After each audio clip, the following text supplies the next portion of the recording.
Greetings. My name is Idris Gaines, and this is Isaac Storm, A Man, a Time, and the Deadliest Hurricane in History by Eric Larson. This is a fictional account of the hurricane of 1900 that hit Galveston, Texas on September the 8th. At this time in history, Galveston was a rapidly growing city. It was home to the largest port and huge commercial center. It was also considered the Wall Street of the South. The storm is considered the deadliest in history. The storm killed between 6,000 to 8,000 people and caused more than $20 million in damages at the time. Or, in today's dollars, that would be over $700 million in damages. The story utilizes real-life accounts from eyewitnesses and their oral histories. The focus of the story is on Isaac Klein, a meteorologist and a doctor, a man who embodies the 20th century. He fully represents the ego, arrogance, and the hubris of the era. From a literary standpoint, the storm serves as a parallel for the foolish pride of men like Isaac, prideful in their own accomplishments, their keen observational skills, and technology. The storm represents a perfect storm of governmental bureaucracy, ignorance, and especially American exceptionalism, which is one of the reasons that the Weather Bureau ignored warnings from Cuba, which had many more years of experience analyzing hurricanes. Isaac lives in Galveston, Texas with his pregnant wife and 3 daughters. The story becomes Isaac's storm because the events of this storm serve as a foil to Isaac's pride, the Weather Bureau's own self-importance, and the city's ignorant delusions of safety. The bulk of the story is told from Isaac's perspective, as he moved to Galveston to be the head of the newly minted Texas section of the Weather Service. Proverbs 16:18 states that pride goeth before destruction. The coast of Texas is, according to the general laws of the motion of the atmosphere, exempt from West India hurricanes. No greater damage may be expected here from meteorological disturbances than in any other portions of the country. It would be impossible for any cyclone to create a storm wave which could materially injure the city. I included these photos so you would have a more concrete example of the level of destruction that took place during the hurricane. The storm hit Galveston, Texas with winds of roughly 130 to 150 miles per hour. The storm surge was more than 15 feet high. However, forecasters were convinced that the storm would just track to the northeast.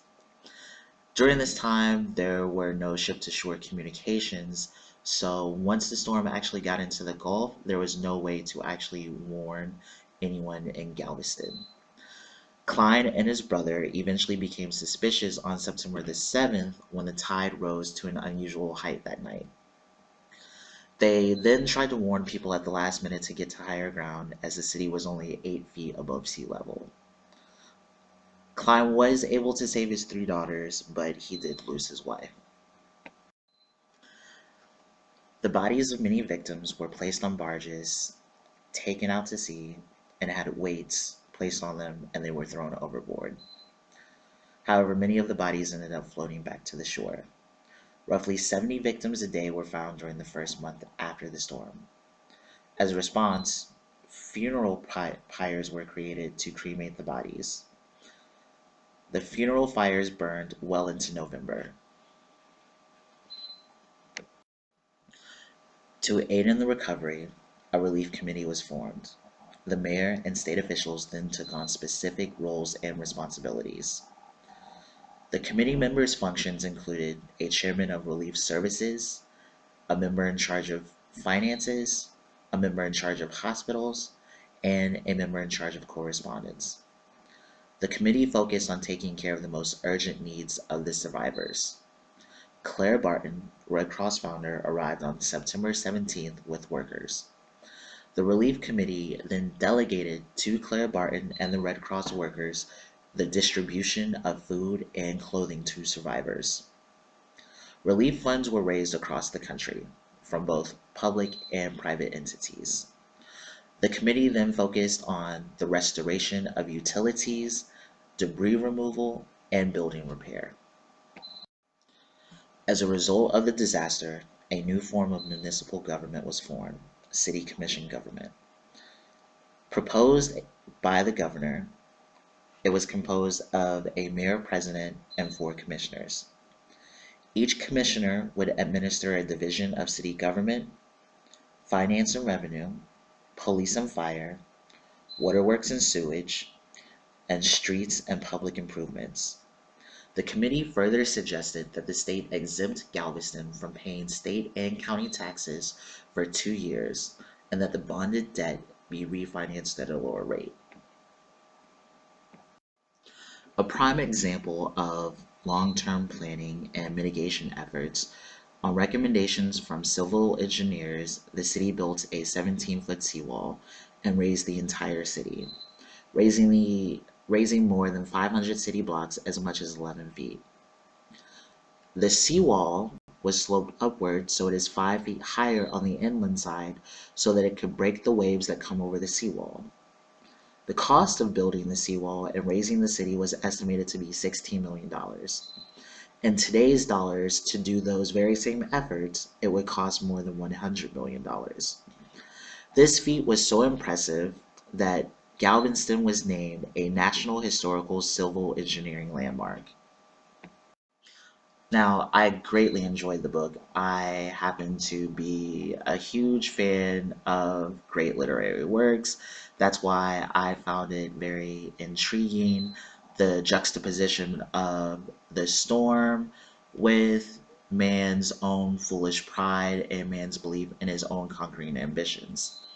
Because at this time, people went as far as to believe that they could not just understand the weather, but perhaps they could control the weather, with one person even positing that they could probably control the weather just with cannon fire. It also shows the willful ignorance of a city and the negligent control of a bureaucracy in its early infancy. We also see prime examples of emergency management, response, recovery, and long-term planning, as well as mitigation efforts. We see how a disaster can so drastically change a society, so much so that a new system of governance was created just in response. Well, I hope you enjoyed this presentation. I would definitely recommend reading the book if you ever get the chance. It is a very enthralling read. You won't be disappointed, and the author takes painstaking labor to make the most technical terms to be very understandable. So the next few slides are just my references, so hope you guys enjoy.